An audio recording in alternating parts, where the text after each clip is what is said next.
Si tu n'es pas content, rentre chez toi. Peut-être as-tu déjà eu droit à cette phrase lorsque tu te permettais de faire preuve d'un sens critique envers ton pays d'accueil, ton pays de cœur.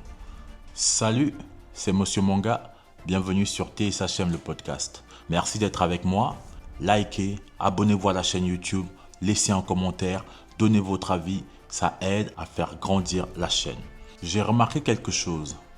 Quand une personne dite racisée fait preuve de sens critique et se permet par exemple de critiquer les inégalités ou les injustices de son pays, pour ma part par exemple la Suisse, il y a toujours une personne pour lui dire « si tu n'es pas content, tu n'as qu'à retourner chez toi ». Comme si faire preuve de sens critique était un manque de loyauté, un manque de reconnaissance.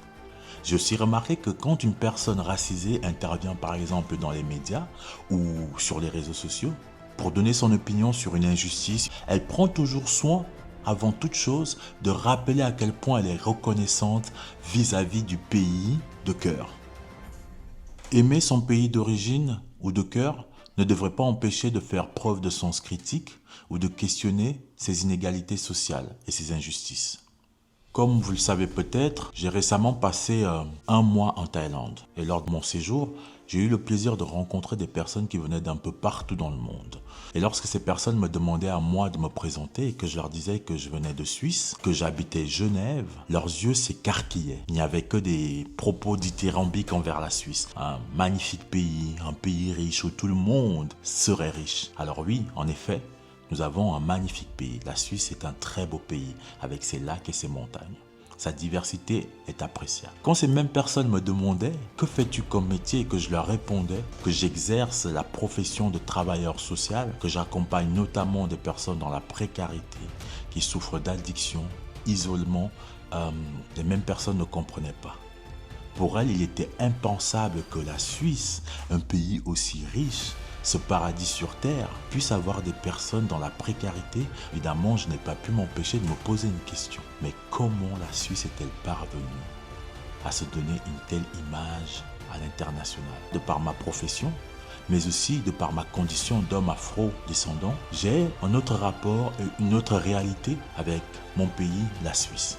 Pendant ce même voyage en Thaïlande, j'ai rencontré une personne que je considère comme un ami, une personne suisse. Lors d'une discussion avec une autre personne que nous avions rencontrée, celle-ci a dit que le racisme n'existait pas en Suisse. Enfin, du moins que ce n'était pas comme en France. Plutôt que de m'agacer, j'ai accueilli ce qu'elle disait. Puis, je lui ai dit que le racisme existait bel et bien en Suisse, qu'il était profondément ancré. Je lui ai cité ce qui se passe au HUG avec cette cadre Aurélie qui s'est vue déplacée de lieu alors que c'est elle la victime, comme une façon de la réprimander d'avoir osé dénoncer ce qu'elle vivait. Donc oui, le racisme existe bel et bien en Suisse. Mon ami a reconnu. Par lui-même, il a dit « Je ne vis pas cela, donc je ne peux pas parler à ta place ». Et c'est lors de cet échange avec mon ami et la personne que nous venions de rencontrer qu'est née l'idée de cet épisode.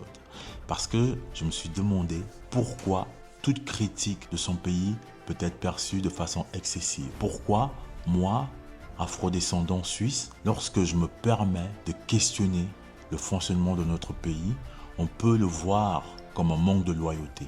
On peut me pointer du doigt et me dire « Si tu n'es pas content, rentre chez toi ».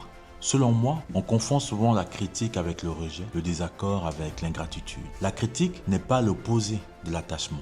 Au contraire, elle en est même parfois la conséquence. Comme je l'ai dit, si je n'étais pas attaché à la Suisse, je peux vous assurer que tout ce qui s'y passe me coulerait dessus. Être une personne suisse avec des origines étrangères, ce n'est pas vivre entre deux. Du moins, c'est ce que je pense. C'est être pleinement d'ici. C'est avoir le droit de questionner. Je dirais même que c'est un devoir si nous voulons correspondre à cette magnifique image que nous projetons à l'extérieur. Nous sommes obligés d'être exigeants envers notre pays et envers nous-mêmes. Questionner, faire preuve de sens critique. Et comme j'ai tendance à le dire, la parole nous libérera. Vous connaissez le dicton. Qui ne dit mot, consent. C'était TSHM le podcast. Je suis Monsieur Manga et je vous remercie de m'avoir écouté.